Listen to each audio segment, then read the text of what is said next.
Cougs House, Houston falls to TCU over the weekend, 17-14.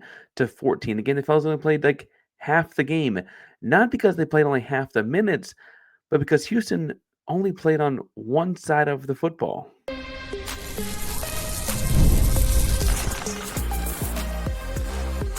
You are Locked On Cougs, your daily podcast on the Houston Cougars, part of the Locked On Podcast Network, your team every day. Welcome to Locked On Cougs, a daily podcast all about your Houston Cougars. I'm your host, Houston-born teacher and coach Parker Ainsworth. And whether you're a Houston fan or just a hater who came to stop by, thank you for making Locked On Cougs your first listen of the day, making the Locked On Podcast Network the number one sports podcast network in the world. If you're into the conversation and you don't know what to say, honestly, I don't really know either. I usually give you some sort of silly question or whatever to prompt some sort of a conversation in the comments down below. I'm kind of at a loss as to what to say about Houston's loss over the weekend. Houston falls to TCU in what is a second inexplicable loss of the season. Of their three losses, is the second of those, I should say. Tissue is brought to you by Game Time. And if we get some tickets and go try and get this taste out of your mouth with some basketball tickets or getting over to Waco and trying to paint the McLean Stadium red, and I think that will be pretty easy. $20 off Game Time. Go check that out right now. But I want to talk to some about playing for a tie? Question mark. I want to talk about letting the defense down, and I'll talk some about expectations. Now, as I told you all last week, and as I told you in the post-game short vertical video I posted because I couldn't just stay silent over the weekend, we did celebrate a 5th wedding anniversary in my household, so I was trying to, stay focused on the family and things like that. Was not obviously able to post a post-game. I'm sure you've heard plenty of post-game thoughts and have had plenty of people talk about certain plays or whatever throughout. In this, I am just trying to figure out this idea of playing for a tie at the end. Now, I admit that I guess they kind of set this tone throughout the entire year, and really right before halftime when Houston got the ball with about 50 seconds to go and took a pair of knees to go to halftime instead of pushing it. They had a couple timeouts. They could have done something, and instead they opted to go to halftime after forcing a fumble, having some momentum. They opted to go to halftime down 7 points, get the ball back at halftime, which would be great, except we've seen Houston come out of the half and had a 3 and out several times so far this season. One great, right? One great. Now, in the final possession, Houston had this football game. They are putting stuff together and trying to figure something out. 23-yard pass here, and then suddenly Conner Weigman breaks loose for a 38-yard run with under a minute and a half to go, getting Houston down inside the red, basically in the red, I guess a 27-yard line, in the red zone, right? And ultimately, that 40-yard run or whatever sets up you're at least in field goal range, but you've got all the momentum. You just completed a big pass, had a big run. You turned TCU over on downs. You had some momentum the series. You had the ball before, but missed a field goal. And so you're thinking, okay, like we can take something here. We can keep this momentum going. What else we got? Incomplete pass on first down. Okay, what else we got? Short run between the guards. Okay, that sets up third down. It's 3rd and 7 or whatever, and they throw a 3-yard pass to Tanner Koziel that was not aimed to get past the sticks. They set up a field goal with 50 seconds left to tie the game instead of riding any momentum and at least on the third down play, pressing to go forward. If you're going to play for the field goal, run some route along the sideline when we throw and it goes out of bounds or my guy catches it kind of situation, something like that. I mean, do something a little more productive. Anyway, they played for the tie, missed the field goal. And I think one frustrating part about that is, look, this is admittedly an easier field goal than the one they missed earlier in the game. But Houston also just missed a field goal this possession prior. And so, I think it raised the question, like, why are you playing for a field goal there in the first place? And look, the field goal would have tied the game. You go to overtime. You feel good about Houston overtime. You're at home, decent crowd. I mean, good crowd, frankly, all things considered. Um, you you feel good about it, sure, right? I feel good about your defense for sure in the overtime, and so I guess that's part of it, right? Um, and on the one hand, Houston is presently 8-3.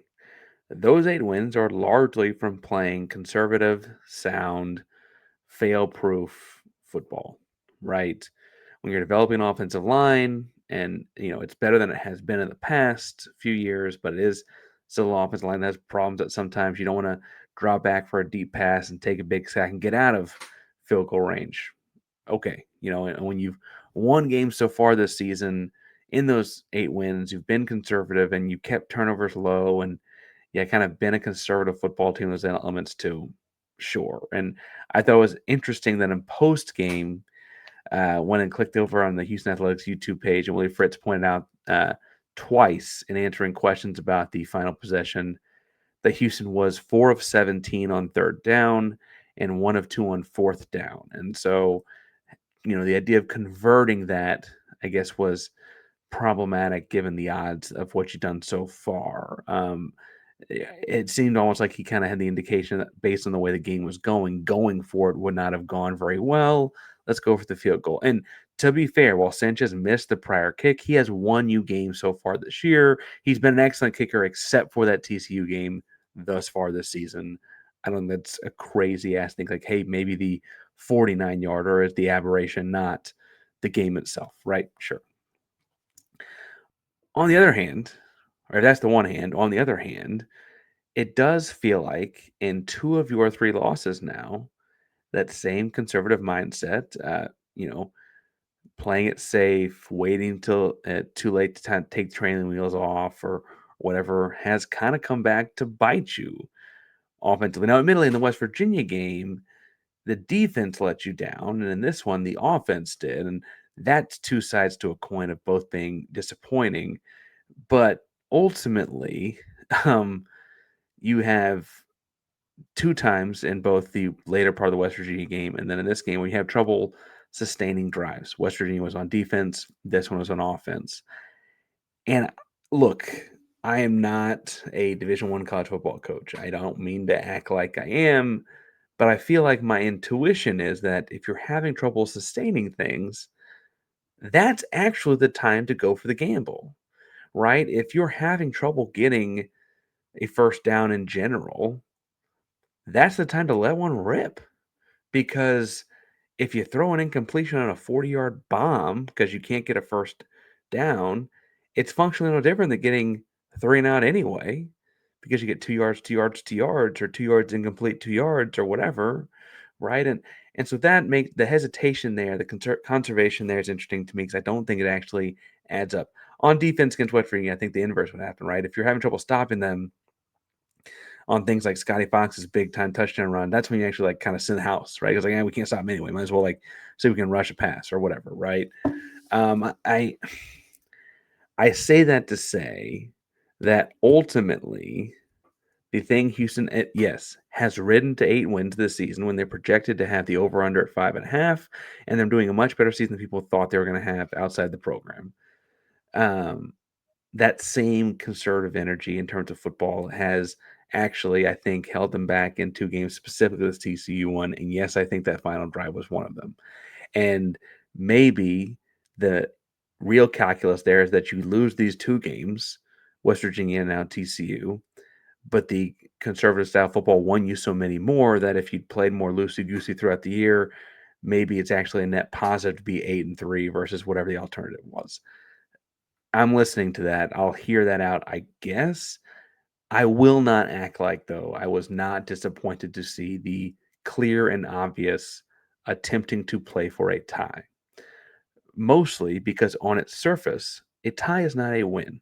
And if you're playing for a tie, yes, you're going to hope to win in overtime, but that ultimately is not playing to win.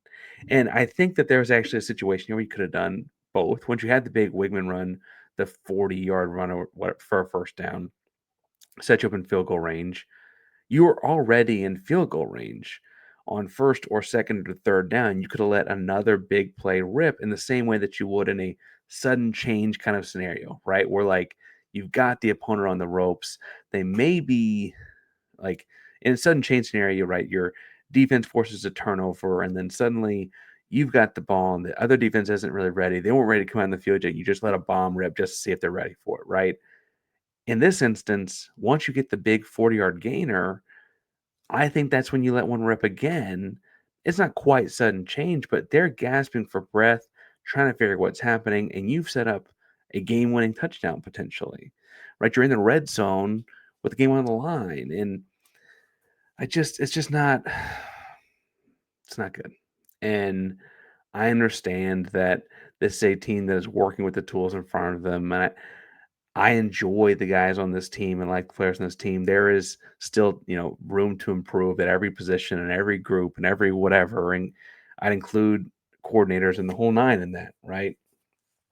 Um, it just doesn't make playing for a tie in the final minute any easier. And frankly, it should be pointed out, they set up that playing for a tie by kicking a field goal with 50 seconds left. I just mentioned that right before halftime, I wish Houston had pushed the pedal to the metal with 50 seconds left. There's nothing to say that TCU could not have also gotten in field goal range and kicked a field goal in that final 50 seconds anyway. But didn't need to, didn't have to. Not the way it went. I want to talk about the defense got let down in just 1 second and keep the story with the sad monotone voice going. But first, before we get there, today's show is brought to you by our buddies over at Wayfair because the holiday season is around the corner. That means it's time to get your home ready, whether you're into more seating for guests, new cozy linens, or fun serveware for holiday hosting. Wayfair's Black Friday sale is here to help make your space shine. Best part is you don't have to wait. Wayfair's Black Friday deals are happening all month long, up to 70% off everything from sofas to spatulas. Look, been in this house a little over a year. You never realize how many things you got to have fill it until you have one, whether it's holiday stuff or Thanksgiving, Christmas, anything and everything in between. Wayfair's got you covered. So don't miss out on the Black Friday deals. Head to wayfair.com, shop Wayfair's Black Friday special up to 70% off. That's Wayfair, WAYFAIR.com.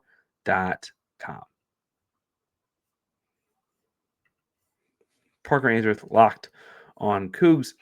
And look, in this awkward, not quite a post game, but feels like a post game kind of thing, I should point out the defense did play spectacularly on Saturday. Now, spectacularly in a bend don't break kind of fashion, they did give up 426 total yards of offense to an offense that I would argue has had trouble running the football and thus was one-dimensional. I was kind of hoping coming in was a good sign for Houston.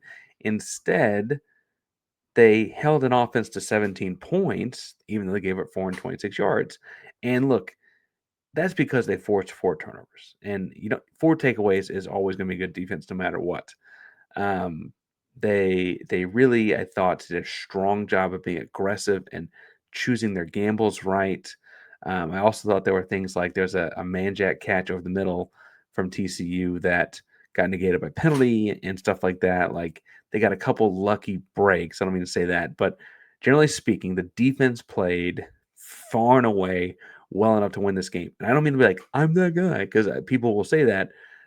But last week I said I thought Houston could win this game around 24, 27 to 17.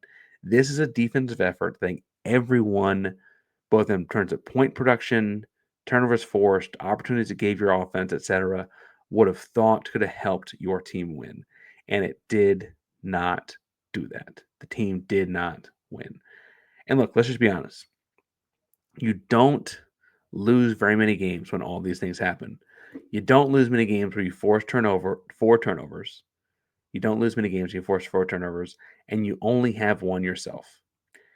You don't lose many games when you have half as many penalties as the other team and half as many penalty yards as the other team.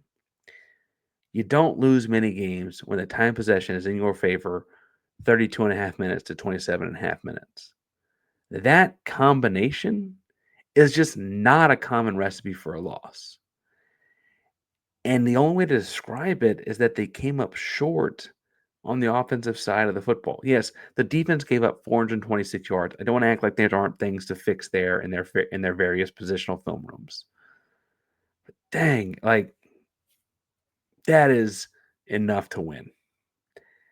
And tremendous individual efforts, tremendous Wrook Brown, Jalen Garner, Eddie Walls, all these guys.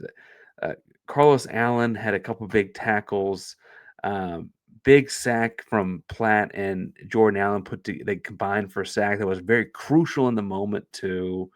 Like big plays to be had, and the defense had them again. Yes, they gave up whatever 426 yards. Yes, they gave up over 400 yards. That's a lot of yards when offense has had its problems. They didn't break in the end zone, kept them out of the end zone, forced turnovers, got fourth down stops when they needed to. Right. Will James had 2 picks on him on his own. That's a big deal. Let me pull this back up here. There were only 4 receivers at TCU, receiving players at TCU had more catches of Josh Hoover passes than Will James, right? Like that's a big deal. Wrook Brown had a good game too. I thought as much as people gave the Houston's defense a hard time, I thought like Latrell played very, very well. Latrevion, his brother, played very, very well. I just don't know how you have that kind of defense performance and don't win. I really don't. Now, the needling point I will say, and the thing I think is interesting as we're learning more about Austin Armstrong as a defensive coordinator, right, is both of TCU's touchdowns came from very long possessions in the first quarter. And I think the defense played exceptionally well for the rest of the game and frankly played well enough to win, I thought, for the entirety of the game.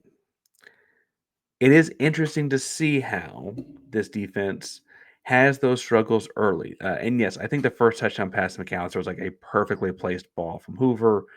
At some point they make practice, so you got to get there with the pass rush, whatever, right? The second touchdown from from TCU was less so. It was a nice catch by Dwyer, but it wasn't necessarily the same kind of level of difficulty in execution.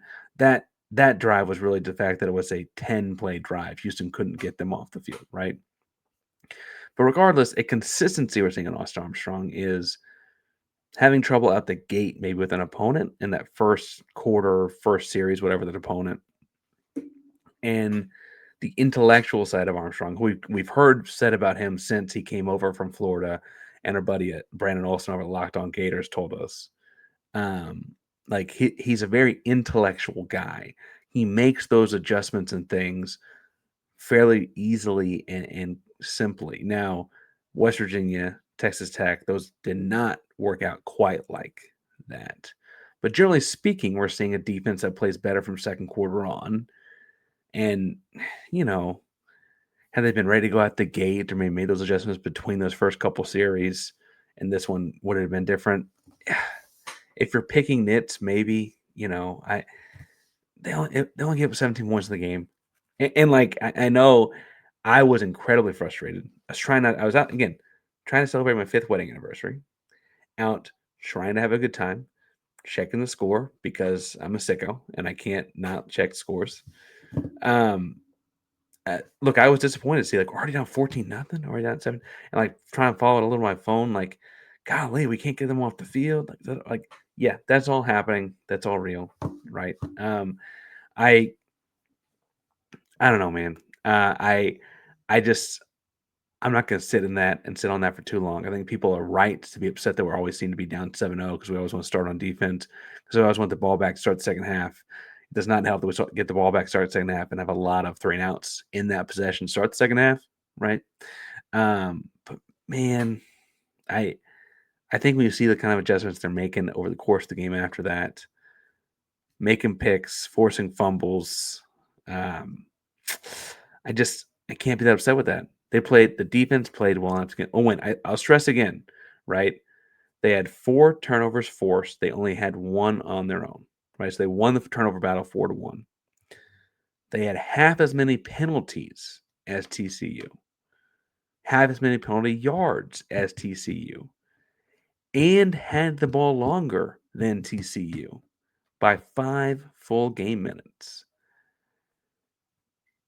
and had nothing more to show for it. Look, that's just not okay. Just abysmal. And yeah, it's just bad. It's just bad. And I'm talking about whose expectations they are when we talk about this being bad. Because I think that's an important part of this conversation. And we'll do that in just 1 second. But first, I did mention that today's show is brought to you by the folks over at Game Time because it's wrapping up the college football season. Houston is going to a bowl game. Basketball's here, pro basketball, college basketball, all of it. It's also Houston. You got concerts, you got theaters, you've got comedians, you got all the different stuff happening around town. And Game Time gets you in on the action everywhere you want to be. If we're being honest, tailgating rivalries are a ton of fun. Getting into the action is actually harder than all that sometimes. And so that's why I use Game Time, the app, to give the advantage back to fans. It's the easiest way to get last minute tickets to the best prices, no surprises. What you see is what you pay. My personal challenge is to get a bunch of red in the stands in Waco. It is the closest conference road game Houston will play. It is a easy ticket. Baylor's done with their team. They're done with their coach. They're done with that athletic program. And tickets on Game Time are super, super affordable. Lower Bowl and elsewhere. Go see McLean Stadium. Take the full Saturday. It's a vacation, holiday weekend kind of thing. Pull up with Game Time. Couple taps and get in for less than $25. Go do it right now.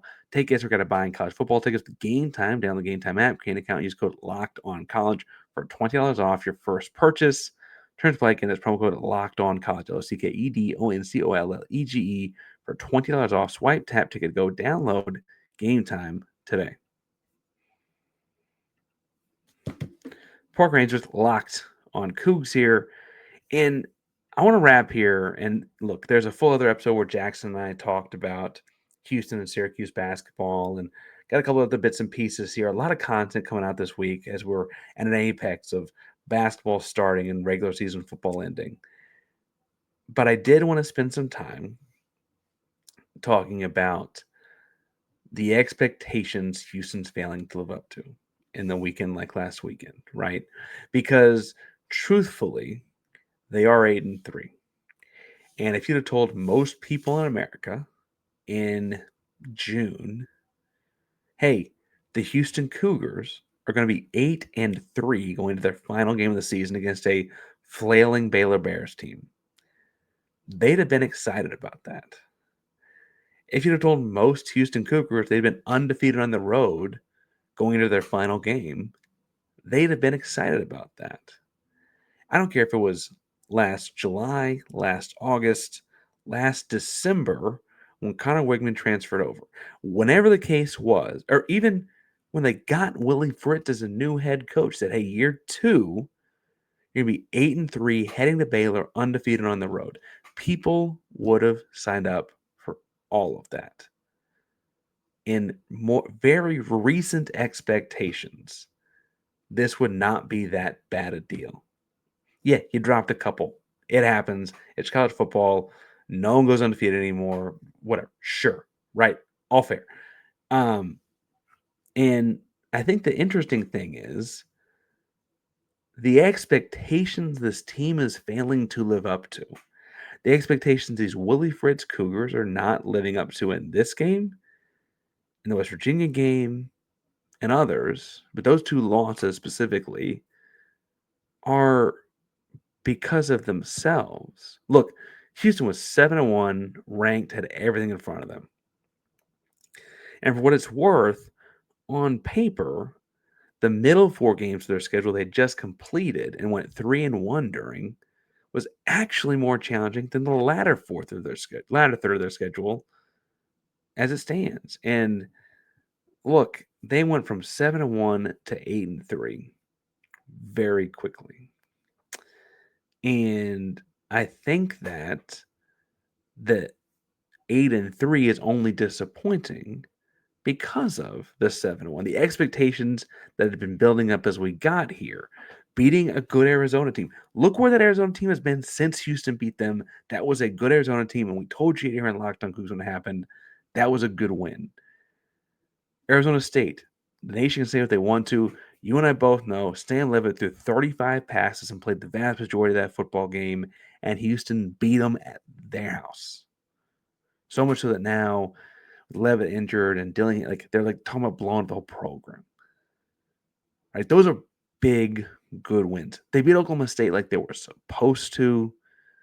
Right? They beat Rice at the end. The final score is like it's supposed to. Like they win these other games like they're supposed to. Rice didn't start like that, but it certainly finished like that, right? The disappointment at 8-3 as we sit here and laying a goose egg to, and this weekend TCU, but a couple weeks ago West Virginia, is not because of anything from before. It's because this team has shown with the guys on the present roster, the coaching staff, and the presently assembled, they're better than the two of the three losses they've taken.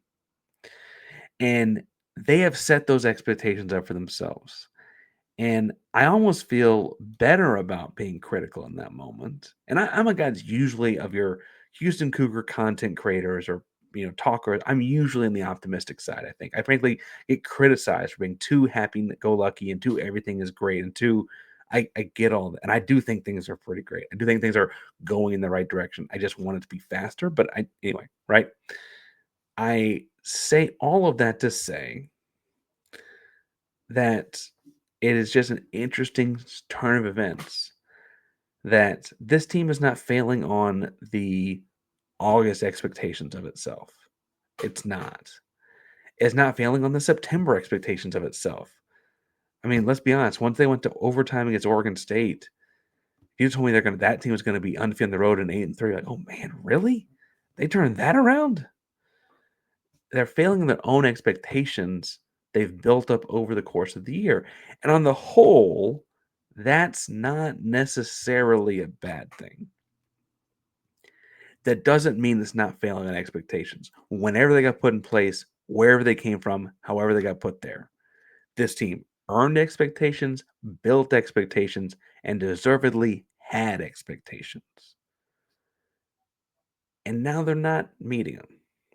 And so what you do with that, what the program does with that, what direction they go from that, I got people in my Twitter mentions about who needs to come, who needs to go. Zip it. That's all TBD.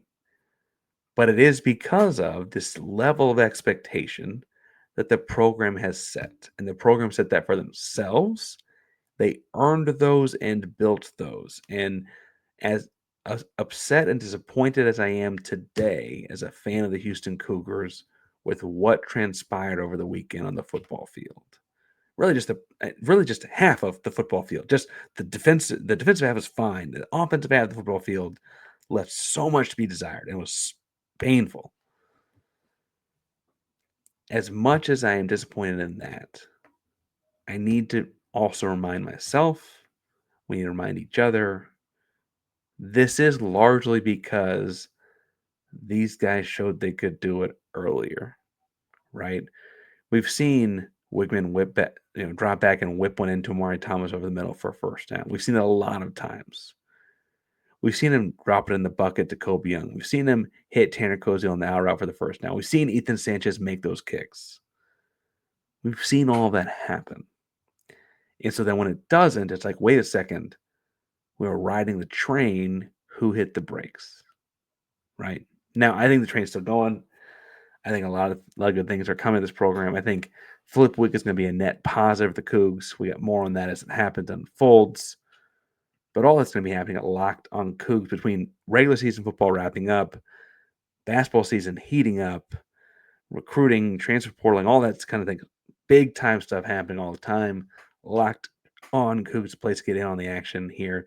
So make sure you subscribe at the bell so you know when stuff goes live at Locked on Cougs, part of the Locked on Podcast Network, the number one sports podcast network in the world. If you want for a second listen, I'm going to recommend Locked on Big 12. Because while Drake kind of ranks on Houston a little bit for dropping over the weekend, he is covering the conference as well as anyone in America. Locked on Cougs and Locked on Podcast with your team every day. Go Cougs.